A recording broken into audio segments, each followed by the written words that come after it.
integritas dan profesionalitas ini sebetulnya bagi kita orang Islam itu sesuatu yang melekat, harus melekat dalam kehidupan kita.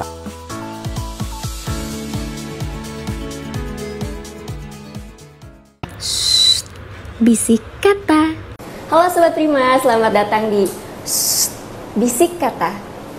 Hari ini kita sudah duduk bersama teman bincang yang cukup profesional dan menurut saya pribadi pun adalah salah satu role model selama saya bekerja di Pengadilan Agama Tangerang. Langsung saja ini dia Pak Badrudin. Assalamualaikum. Halo Bapak, waalaikumsalam. Senang bertemu dengan ini role model Pengadilan Agama Tangerang tahun ini. Oh, Masya Allah, Oke, terima kasih. Berarti saya role model Pengadilan Agama Tangerang, Bapak role model saya. Role model di atas role model. Alhamdulillah. Bapak apa kabar? Untuk saat ini baik, dan cuman ada pilek-pilek dikit. Jadi kalau suaranya agak pilek ya mohon maaf karena kurang fit sedikit. Bapak, bolehkah saya bertanya, Bapak sudah menjadi hakim sejak tahun berapa, Pak? Tahun 95. 95, berarti kurang lebih 30 tahun ya, Pak? 30 tahun ya. Iya. Bahkan umur saya belum sampai sama pengalaman. Berarti masih anak saya berarti. Oh iya. Ini saya juga berterima kasih sama Bapak karena Pak Bat ini kebetulan hari ini ada jadwal sidang tapi masih menyempatkan untuk ketemu Sobat Prima gitu. Ini sebenarnya kalau misalkan profesi hakim ya Pak, dia kan memang terkenal sebagai profesi yang mulia atau officium nobile gitu. Saya justru penasaran dalam setiap putusan-putusannya, karena kan semua orang pasti tahu hampir seluruhnya bahwa hakim adalah profesi yang sering disebut sebagai wakil Tuhan. Tapi dalam setiap pemberian putusan, apa yang paling penting harus dimiliki oleh seorang hakim, Pak? Yang pertama tadi istilah itu sudah apa ya? Hakim itu wakil Tuhan. Betul. Dalam setiap putusannya itu selalu mencantumkan demi keadilan berdasarkan ketuhanan yang Maha Esa. Betul. Untuk putusan-putusan pengadilan agama, peradilan agama itu ditambah selain itu, selain demi ketuhanan yang Maha Esa, juga ada di bawahnya ditulis Bismillahirrahmanirrahim. Nah itu sebagai salah satu bentuk dari pernyataan bahwa putusan hakim itu adalah putusan Tuhan. Sehingga ketika ada satu putusan yang tidak mencantumkan kalimat itu putusannya cacat. Karena harus mencantumkan dan tidak bisa dieksekusi. Jadi kalau tanpa itu gitu. Itu salah satu kenapa bahwa hakim itu dengan putusannya adalah wakil Tuhan. Gitu. Kemudian Pak, kita udah lumrah dengan pembahasan ini, bahkan kayaknya di semua kalangan pun terus membahas tantangan hakim saat ini. Mayoritas adalah bagaimana mereka didesak oleh masyarakat untuk memberikan suatu putusan yang mewakili keinginan masyarakat, atau banyak banget beberapa kasus yang dalam tanda kutip hakim-hakim itu terkena kasus-kasus yang berkaitan dengan integritas. Kalau dari Pak Bat sendiri, porsi dari profesionalitas dan juga integritas ini dalam profesi hakim itu berapa persen yang harus dimiliki ya Pak? Hakim itu tidak harus punya integritas. Betul, setuju. Tidak ada prosentasenya. Semuanya harus integritas. Karena ketika hakim memeriksa satu perkara, memeriksa orang di persidangan, memutus satu perkara, itu dia harus memiliki integritas. Karena kalau itu tidak ada, sekarang integritas itu apa kan? Integritas itu antara pernyataan dia dengan tindakan dia itu satu. Dia harus punya itu, katanya ini A dia, maka tindakan juga harus A. Jadi, dan itu ada satu kejujuran. Dia harus punya sikap kejujuran.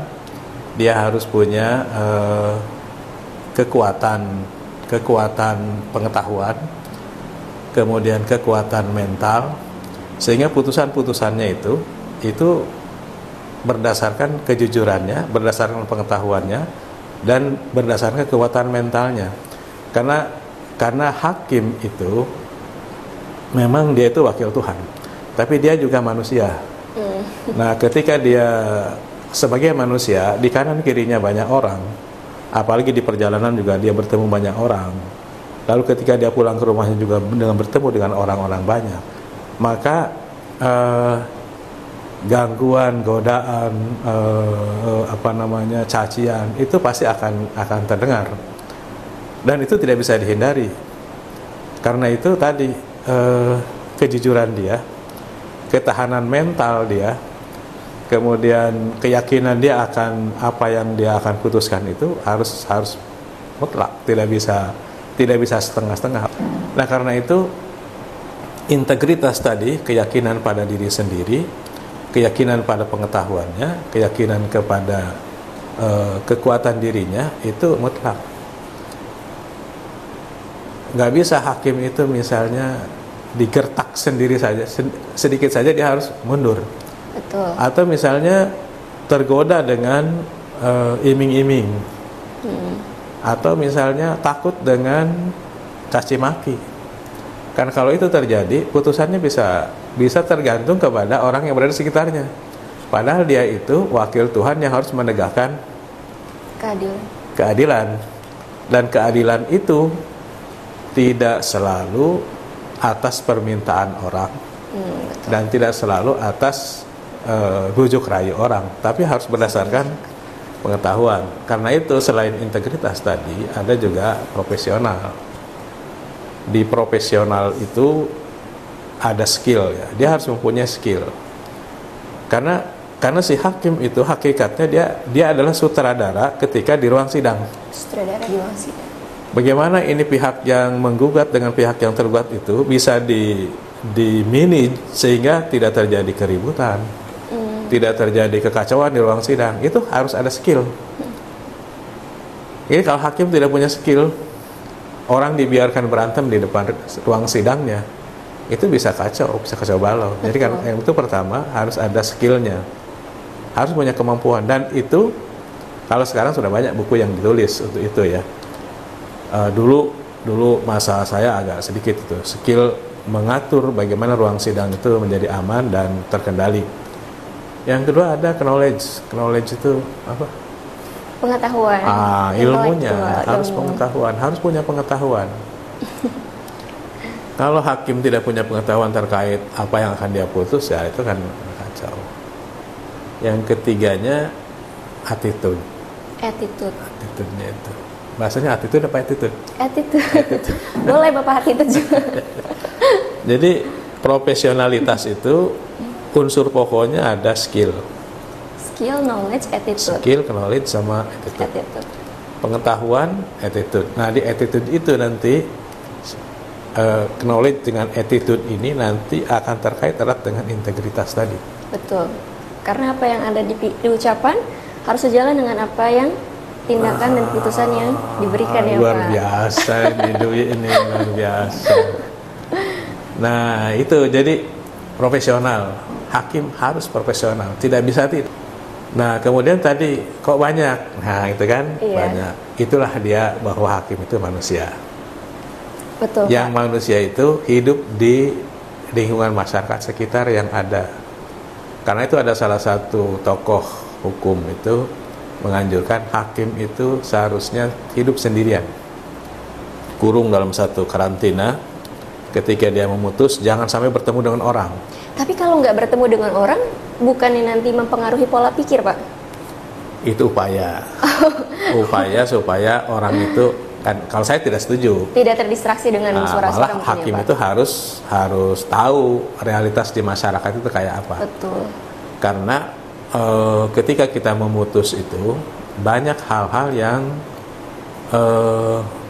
oleh hakim itu ternyata tidak diputus sesuai dengan undang-undang yang ada. Berdasarkan apa? Berdasarkan realitas yang ada. Misalnya begini, misalnya si istri menuntut bahwa saya minta cerai dan minta nafkah hidah 1 miliar misalnya gitu kan. Aturannya ada, boleh itu nafkah hidah boleh.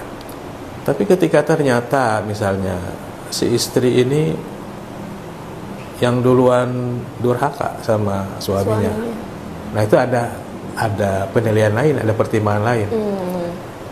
Atau kenapa ada terjadi begitu? Kita juga harus mengetahui kondisi-kondisi yang berada di sekitar. Jadi putusan itu kadang dia normanya itu berdasarkan aturan, tapi hakim juga punya, dengan pengetahuannya tadi dan pengalamannya di masyarakat itu, juga mengambil norma-norma yang hidup di masyarakat. Nah, norma-norma yang hidup di masyarakat itu tidak akan didapat kalau dia dikurung dalam satu karantina. Betul. Dia harus hidup di masyarakat. Ya, gitu. Betul, Pak. Tapi itu tadi, kenapa harus begitu? Karena memang jangan sampai hakim ini memutus itu berdasarkan desakan, berdasarkan kalau sekarang dipiralkan gitu kan. Dipiralkan, berdasarkan itu dia memutus. Nah, jangan begitu. Harus berdasarkan pengetahuannya, ilmunya, profesinya. Itu seperti itu. Oke.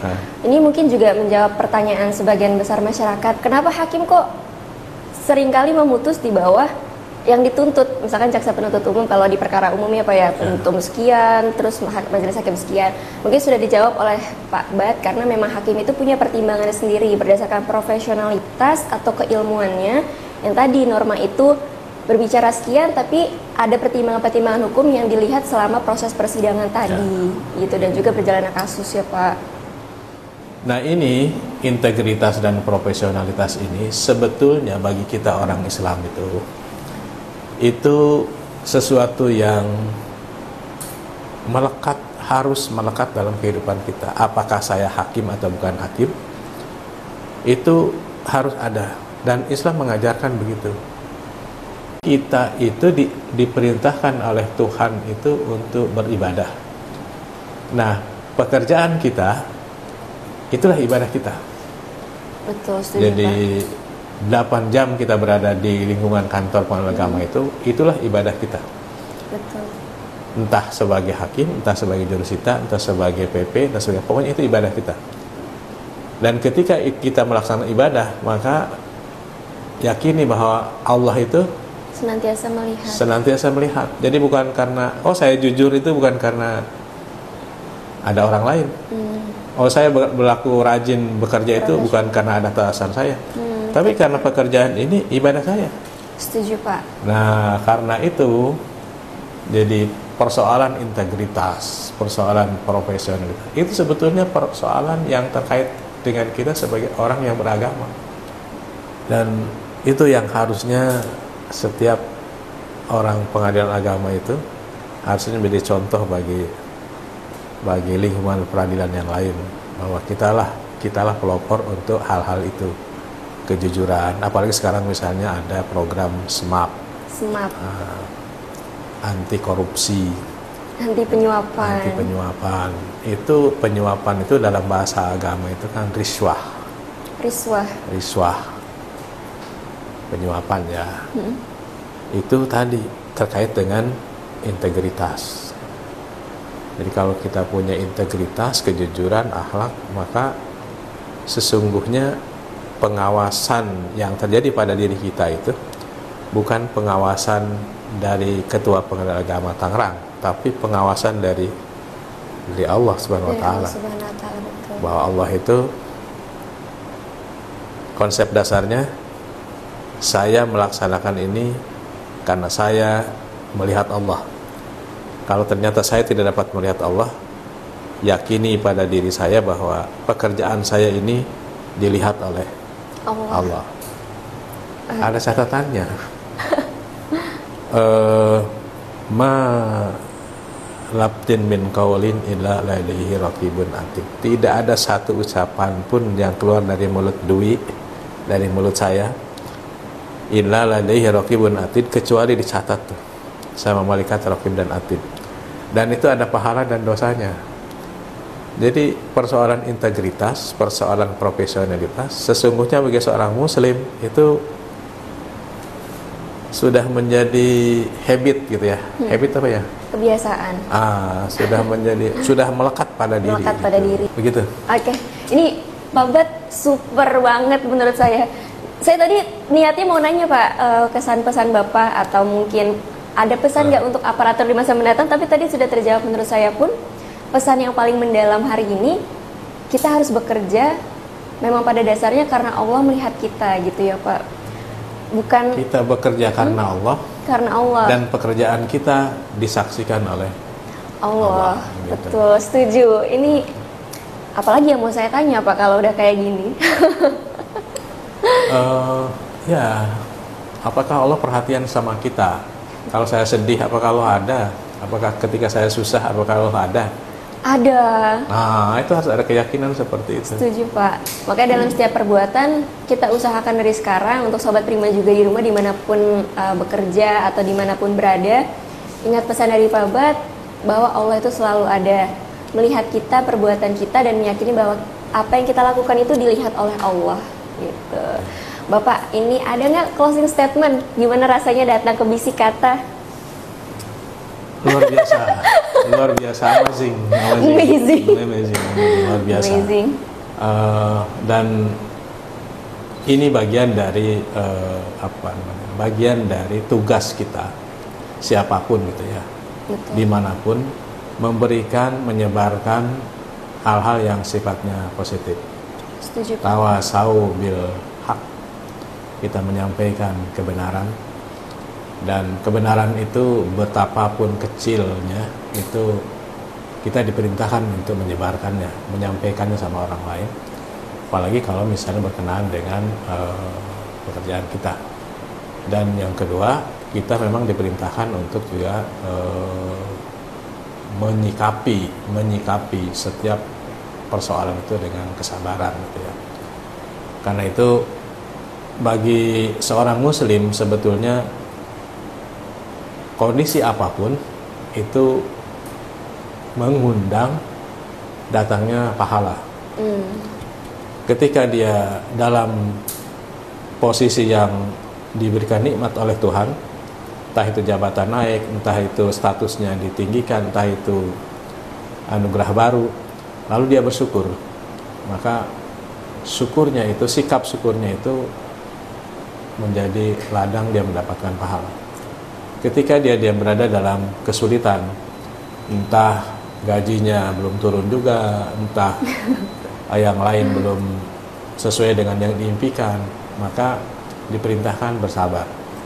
Jadi apapun kondisi kita, apapun kondisi setiap seorang muslim itu, dua-duanya akan memberikan kebaikan dengan dua tadi. Kalau dapat nikmat bersyukur, kalau dapat musibah bersabar. Bersyukur dan bersabar. Bersyukur dan bersabar. Betul. Itu closing statement dari Pak Bat hari ini. Oke, Sobat Prima, terima kasih banget yang sudah menyaksikan episode dengan Pak Badrudin. Saya yakin juga banyak banget nilai yang bisa dipetik.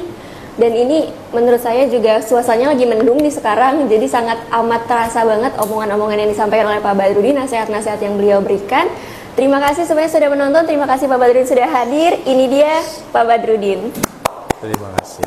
Terima kasih Pak sudah datang. Waalaikumsalam warahmatullahi wabarakatuh.